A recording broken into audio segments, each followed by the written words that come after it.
Un jour, une collègue m'a dit « Pour être RH, il faut aimer écouter les histoires. » Et si l'histoire, aujourd'hui, c'est vous qui la racontiez ? Nous avons demandé à Audrey, Hélène, Hortense, Olivier, Valérie d'ouvrir la porte de leur cabinet de curiosité et de nous livrer le récit d'un épisode particulièrement marquant de leur vie professionnelle. Avec des surprises, des rires, des success stories ou des moments parfois difficiles, et à l'arrivée, des instantanés d'une société et d'un monde du travail en pleine révolution. Vous écoutez Trajectoire, un podcast réalisé par les Ateliers Durables. Place à l'épisode. Bonne écoute et bonne journée.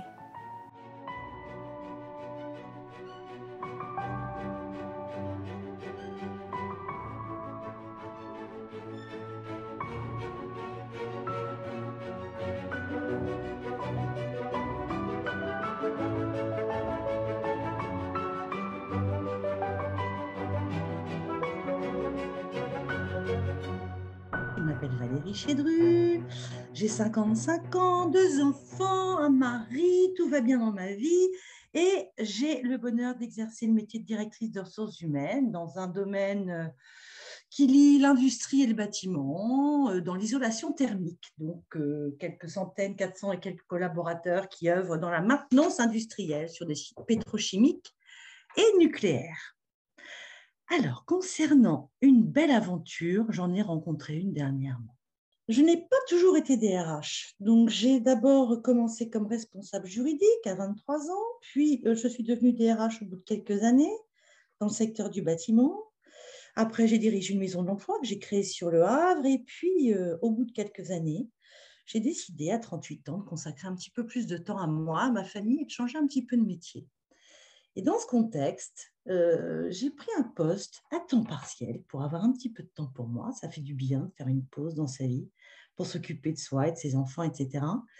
Et donc, j'ai été recrutée par l'AGEFIP dans un CAP emploi, c'est le service public de l'emploi, pour l'accompagnement de personnes en situation de handicap. Donc, en fait, mon rôle, c'était d'accueillir des personnes qui, par malchance, pathologie ou autre, devaient trouver un projet de reconversion professionnelle.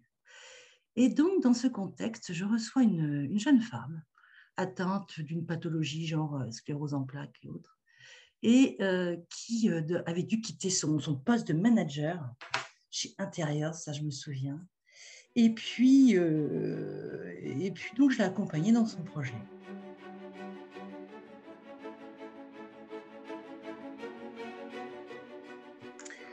Quelques années plus tard, donc je reprends il y a 7 ans un poste de DRH et sur une de nos agences en Loire-Atlantique, j'ai un souci de communication. En fait, il y avait véritablement un problème entre les gens de terrain et les managers de proximité. Et je dois travailler sur un projet de communication constructive, en fait, savoir échanger cordialement, de façon bienveillante avec ses collaborateurs de terrain afin que ce soit un petit peu plus fluide dans la relation. Et je contacte un organisme de formation sur le bassin havrais. Je travaille le projet, je rencontre à un moment la personne qui devait intervenir dans nos agences en France sur ce thème de la communication constructive.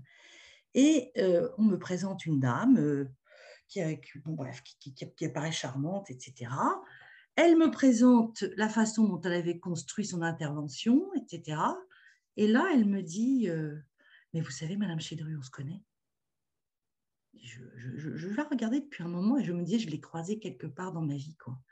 Et en fait, cette femme, une jolie femme, me dit, on se connaît parce que vous m'avez accompagnée lorsque j'avais une pathologie, etc. Et par votre accompagnement, par votre dynamisme et autres, et ben écoutez, j'ai créé mon entreprise et maintenant je suis coach, j'interviens auprès de managers, etc. Et j'ai eu véritablement une sensation de bonheur. Je me suis dit, dans les ressources humaines, c'est étonnant parce que, outre en fait, toutes les activités qui sont liées aux ressources humaines, c'est-à-dire le recrutement, la gestion prévisionnelle des emplois et des compétences, des petites choses moins drôles, hein, comme le bilan social, le rapport à égalité homme-femme, etc., etc. Il y a vraiment des moments où on se dit tout ce que j'ai pu mettre en œuvre, l'énergie que j'ai dépensée, eh ben, ça m'a véritablement rempli de bonheur.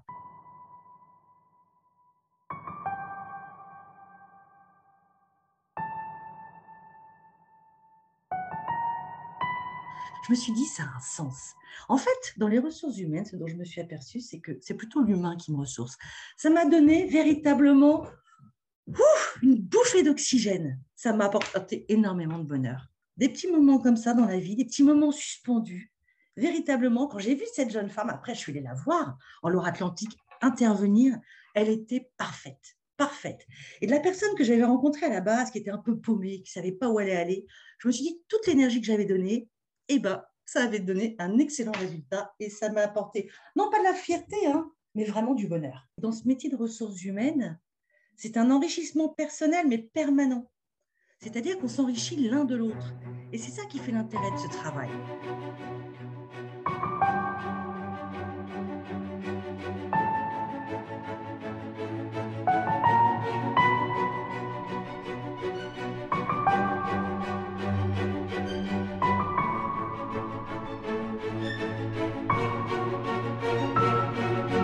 Et voilà, Trajectoire de RH, c'est fini. Merci d'avoir partagé avec nous cette série d'épisodes tout aussi inspirants les uns que les autres.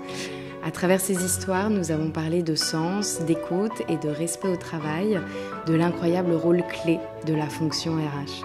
Nous avons livré des moments marquants, riches en enseignements, intimes aussi, en espérant qu'une partie de vous s'y retrouve et en soit inspirée d'une manière ou d'une autre.